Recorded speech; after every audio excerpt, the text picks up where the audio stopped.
21শে ফেব্রুয়ারি 1952 সালের এই দিনটিতে রাজপথে ঝরেছিল রক্ত। মাতৃভাষা বাংলার অধিকার আদায়ের দাবিতে বুক পেতে দাঁড়িয়েছিল তরুণরা। কত বছর পেরিয়ে গেছে, তবুও ঢাকার কেন্দ্রীয় শহীদ মিনার আজও সাক্ষী সালাম, বরকত, রফিক, জব্বারের অমর আত্মত্যাগের।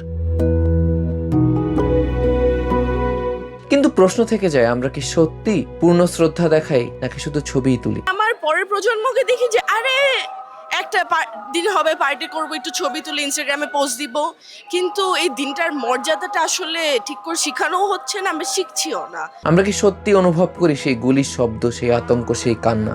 নাকি শহীদ মিনারের প্রাঙ্গণ আমাদের কাছে ধীরে ধীরে হয়ে উঠছে একদিনের উৎসব, একদিনের চেক ইন আর একদিনের সোশ্যাল মিডিয়া স্টোরি?